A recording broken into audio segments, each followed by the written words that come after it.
injury update. Understand Stover hurt his foot, so he'll miss some time. Man, really hate that. He's playing tough, physical, exactly how we want it done.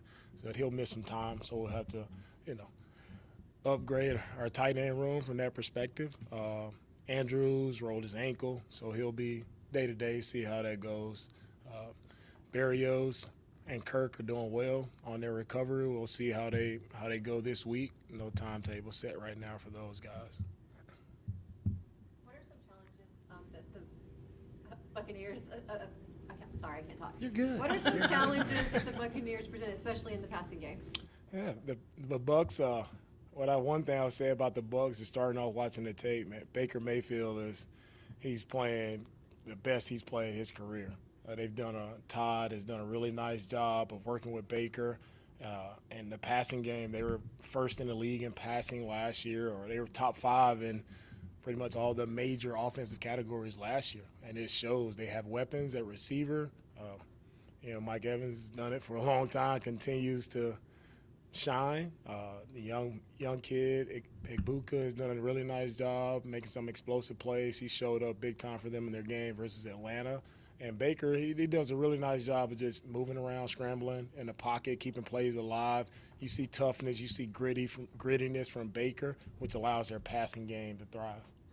I don't want to act like this, the 2023 game has any bearing on today, because it doesn't. But well, you're asking the question, so it does. I want to preface that first. But what was probably like the fondest memory of that, and did you feel like that kind of helped you all's confidence kind of going into that season and into today too? No, I understand that. That 2023 game was an outstanding game, probably one of the most memorable games of my head coaching career. It was just unbelievable to have such back and forth play, right? The way Baker played in that game, made some big time plays down the stretch there. They were able to score on us in the red zone, and we get the ball back. Luckily, they scored. We let them score quick enough so we can have a little time left for CJ and the offense to drive down the field. And just remember that drive. It's such a memorable drive. He hits a couple passes short, then we hit Tank on the big 7 route towards their sideline, and then come back the next play, and then we hit Tank, in the end zone. I mean, what a memorable play. One that always resonates in my mind. Just when you see rookies who made the plays that they were able to make at that time, you knew we had something special in those guys. Coach, against another strong defensive front from the Buccaneers, what are some of the things that you observed after watching the Rams game as far as being able to help the offense get going this week? Yeah, another great defensive line, starting with Vita Vea. He's a force in the middle. He does a really nice job run stopping. Also, they drop him back in coverage a little bit too. So he's a very versatile player. But their front, it comes from Todd's philosophy. He's going to bring a lot of exotic pressures. There are going to be pressures from safeties, nickels, like everybody's coming, and they do a really good job of disguising it. So we just really have to do a great job as an offense when the picture changes. Like, how are we reacting and responding the proper way, communicating the proper way when the picture changes? That'll be a challenge for us this week. Players like Aziz called himself the emotional regulator of the defense and the team. Is that something you saw? Yeah, you like that? I thought so too. Is that something you saw dating back to San Francisco, and how do you see that manifest itself now today on the sidelines, I guess? Aziz he's matured so much as a leader. For me, working with Aziz as a rookie in 2019 and where he is now, I see so much growth, so much leadership in him. I mean, you want somebody to talk to the team, he's the guy. So if it's the emotional regulator, he does that. He has a really great pulse of the locker room because of his connection with everyone. Like, Aziz is a guy, he can communicate with anyone very well. He can encourage you. He can give you some philosophy. He's a wise young man, and I'm happy to have him in our locker room where he can guide a lot of our players. And can you talk about who that person is for you on offense? Who the emotional regulator is? Is there a guy on offense that, I know it's a whole team, but is there somebody on offense that does that? It's a whole team, Kim. It's a whole team. I said the one guy that really stands out in that is Aziz, just for our entire team. I think from a standpoint, we have a lot of young guys, and Aziz is a guy he's seen it in different teams. He's been on multiple teams. He knows how I operate. He knows what I expect more so than anyone on the team. So he's the guy that I think that our entire team can lean on. A player like Nico Collins on offense, what's the balance between, hey, we want to make sure we get him the football enough, but also not change the way you operate the offense and make sure he's as involved as can be in the game plan? Yeah. Throw it to Nico as many times as we can. Of course, that's everybody knows that's a question everybody wants to answer. Of course, we want to get the ball to Nico. He's one of our best players. But offensively, I just think when you go back to the game on Sunday, we have so many plays where we're kind of playing behind the sticks and we're not doing things that we're trained to do. We're not doing things conducive to staying on track and being able to run our offense in that type of fashion. It's going to be hard, to get the ball to a certain player here or there, right? Because you're 2nd and 18, 2nd and 10, 3rd and long. Like, that's not where you want to operate as an offense. So we just got to come back this week, just do the things that we're coached to do, make sure we're staying on track offensively, making sure everybody's on the same page, and we're just putting ourselves in position to make positive plays. When we have those positive plays, then it opens up the offense for us to be able to get the ball to whoever we want to get the ball to. Jerry Patterson is filling in, and you have him in there. What do you see from him? And also just wanted to ask about the possibility of Harrison Bryant helping. Yeah, Patterson has done a nice job. Patterson's played a lot of ball for us. He filled in last year. He stepped in wherever, guard, center. Patterson's going to give you everything he has, and that's all we expect from him. And I'm encouraged at how he plays. Staying on track and penalties, how much are penalties about discipline and maybe just like overcompensating for not winning your individual matchup?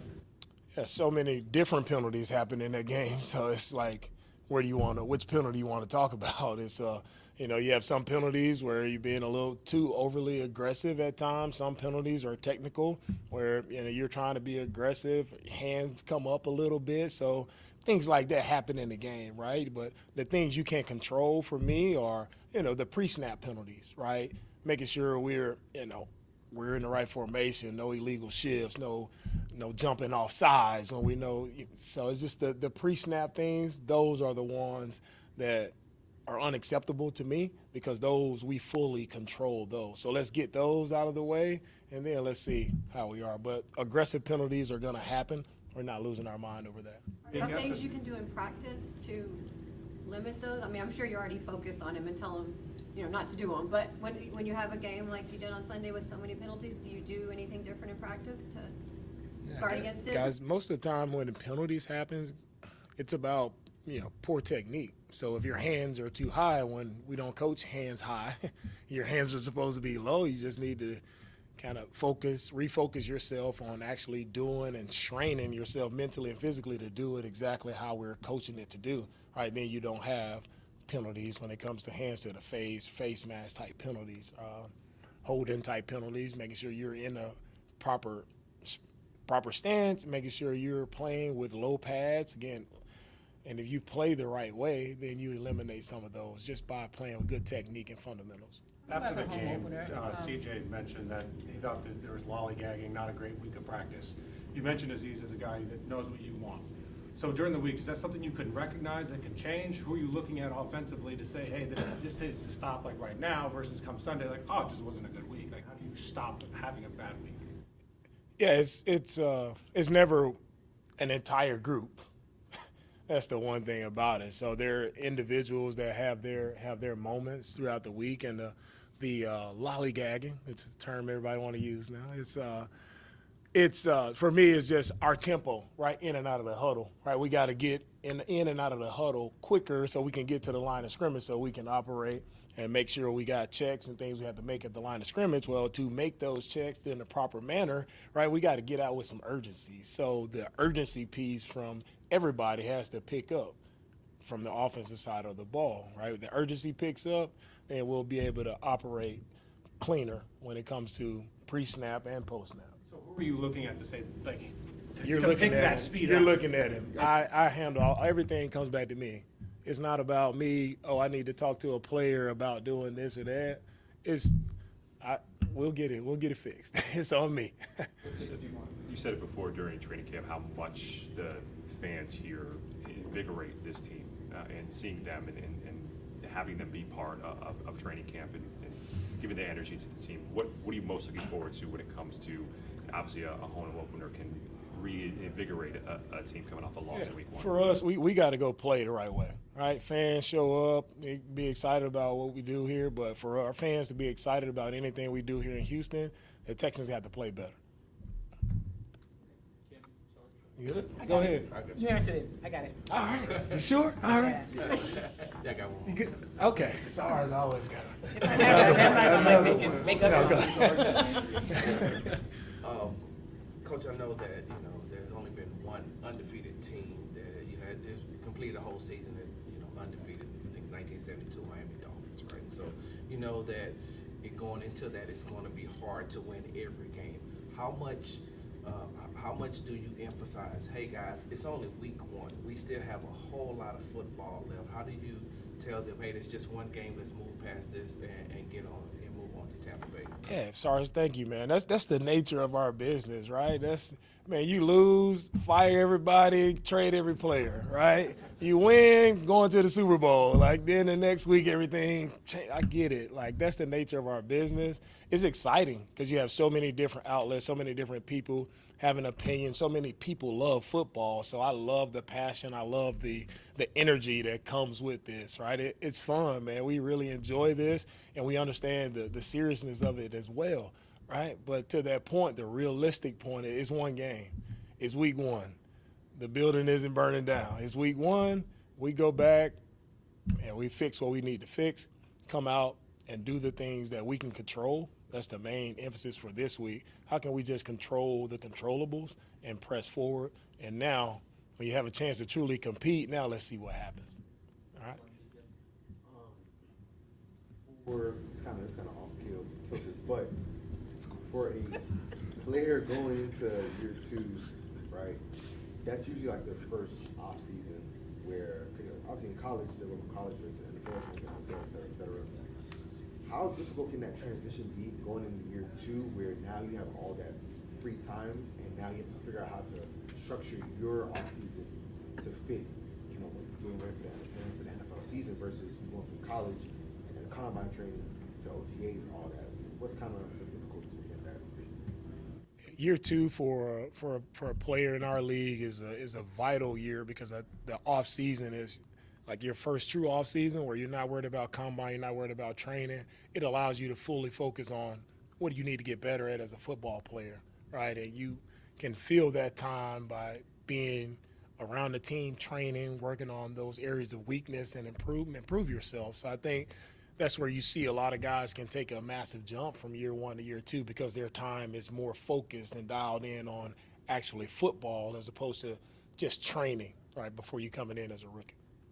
Cool? All right. Thank you, guys.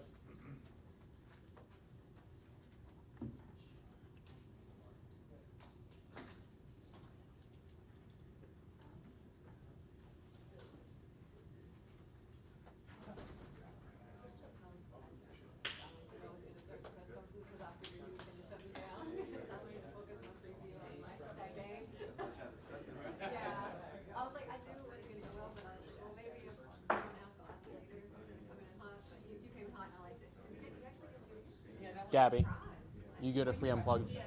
Okay.